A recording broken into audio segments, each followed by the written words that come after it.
Before you, I have a selection of dairy foods. Well, they're really not dairy foods, they're actually dairy-free foods. I have almond milk, I have sour cream, and I have mozzarella, and I have shredded cheese. The almond milk is actually, well, it's made out of almonds. This is, let's see, plant-based sour cream. This is plant-based cheese. And the reason I have this is because, well, let me tell you a story. I have 4 daughters, and once a month we have my 4 daughters and their families, all the grandkids, over for a big family dinner. I'm very fortunate that all of our daughters and their families live close by. Well, I wouldn't say I'm very fortunate. It's because we happen to threaten our sons-in-law that if they take them out of state, would hunt them down. But no, we love our son-in-laws. But anyway, they all live close by, so once a month we have a big family dinner and have all the grandkids over. Well, having this big family dinner is becoming more and more difficult because, well, my wife can't have gluten because she has Hashimoto's. I have 3 people in the family that are celiac, and then I have 1 daughter that can't have dairy. And this is why I have this assortment of non-dairy foods. Oh, and don't forget, I can't have soy lecithin. That's another story. So anyway, when we have these big family dinners, we have to have all this dairy-free food to like make casseroles or mashed potatoes or whatever, but then all this food goes back in our refrigerator and it sits there for another month, goes bad, and we have to throw it all out. And this is about $24 worth of food. So because I have a freeze dryer, I'm now going to freeze dry all this food so that when we have our dinners, I can take out what I need, reconstitute it, and then make the meals. So we're going to freeze dry the almond milk, the sour cream, and the cheese, and I'm going to show you how you can reconstitute it. These 2 things are super easy to reconstitute, not a problem. And I have a great way on how to reconstitute shredded cheese once it's been freeze dried. So we're going to put these in a tray, we're going to pre-freeze them, throw them in the freeze dryer, and then on we go. So I checked out my other refrigerators and I didn't have just 1 sour cream, but I had 3 total sour creams, and so I had enough sour cream to fill an entire tray. So I'm glad I did that before they all went bad. And I also found an extra mozzarella, and I also found some of this powdery cheddar cheese stuff. So I actually found more dairy-free food than I thought I had, plus I still have the milk. And the milk I'm going to pour in place in my freezer, or you could pour it in place in your freeze dryer. So this is all ready to go in the freezer to pre-freeze, and then once it's frozen, into the freeze dryer it goes. So I am going to make macaroni and cheese for my family's Sunday dinner. And our macaroni and cheese is primarily macaroni and sharp cheddar cheese and some milk and butter.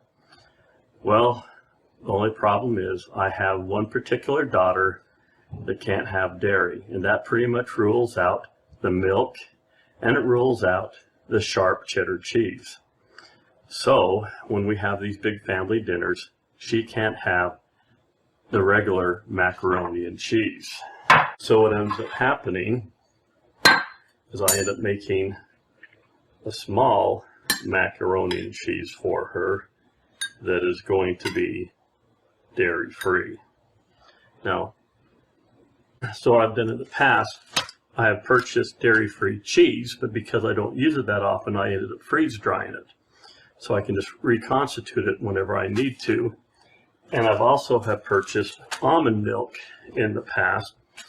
And so instead of using regular milk and regular cheese, I have the dairy-free cheese, which is made out of vegetables or something. And I have almond milk, which is of course made out of almonds. And the almond milk is basically 1 ounce of powder to 2 cups of water. This is going to be a creamy macaroni and cheese, and so I won't be using quite that much. And so this is just one way of being able to use my freeze-dried dairy-free product to reconstitute it to take care of my daughter who can't have dairy. So we're going to kind of make a white sauce out of the almond milk, and then we're going to add the cheese to it. Now, I could probably just add the cheese to the white sauce and have it reconstituted that way. But just for those individuals and just for example, I'm going to go ahead and reconstitute this cheese the easy way, and that's with a clean cotton dish towel. I have this clean cotton dish towel, and what I'm going to do, I'm going to saturate it with water. So now this is pretty well saturated with water.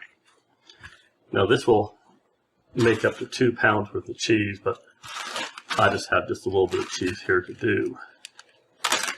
So I'm guessing to do this amount, I'll probably just need half of this amount. So I'm just going to sprinkle this, about half of this bag, on here. Maybe a little bit more than half.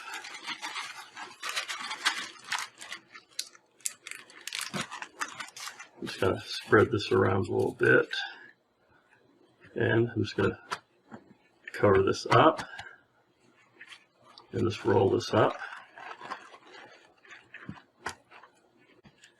and I'm going to put this into a Ziploc bag, rip all the air out of it, and stick it into a refrigerator, and I'll come back and try it out in about an hour or so. It's best if this is put in overnight, but dinner's in about 2 hours, and so I'm hoping this will be rehydrated by then.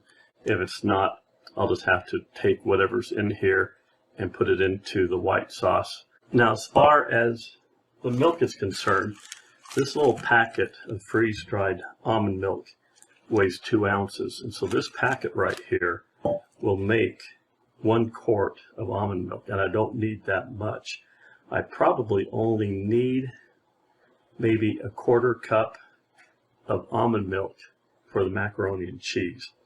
And so rather than trying to get really precise in ounces and grams, this too is going to do it by a wing and a prayer. Now, I've had almond milk before, and almond milk really isn't that bad. So I'm going to go ahead and put some almond milk in my bowl here, and I'm just going to kind of guesstimate how much I need here. And I'm going to use hot water to bring this back to life. I don't need that much, just enough to make a white sauce to make creamy macaroni and cheese. Just maybe 1/3 to 1/2 cup or so.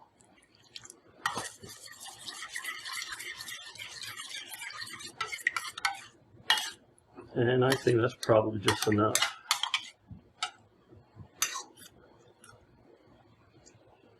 That tastes still a little bit sweet, so I'm just going to add just a little bit more, and that should be good. So I'm going to go ahead and put this into a pot, and we'll go ahead and make a white sauce out of this with some salt and pepper. I'm going to use a little bit of flour to thicken it up, and then I'm going to add the cheese to it, and probably some paprika. One thing I found out with the dairy-free cheese, it takes a lot longer time to reconstitute it. So after letting it sit in the fridge for an hour and a half, it was still pretty crunchy, so I had to go ahead and put it in with my white sauce, and even after heating it up in the pan for a while, I had to go ahead and put it into a blender to actually get it to dissolve. But normally, if you're going to reconstitute cheese, make it an overnight adventure. But I went ahead and put it in the blender, and it came out pretty good. So this is my dairy-free creamy cheese that I made out of the cheese I freeze-dried. Now I can just mix this up. And yes, I tasted the cheese sauce and it tastes absolutely wonderful. And I actually thickened it with a gluten-free flour because I know my wife is going to want to taste this to make sure I did it right. And I don't want to have her get glutened. So this is going to be for my daughter who is dairy-free. And we can have this for her dinner tonight. And everyone can else have the regular macaroni and cheese. So I did add some butter. So basically this was just, I had cheese and some water, salt, pepper, paprika, butter, just to make a standard creamy cheese sauce. And this is gluten-free pasta, and I think it will go over very well. This is just one example of what you can do with dairy-free, freeze-drying product.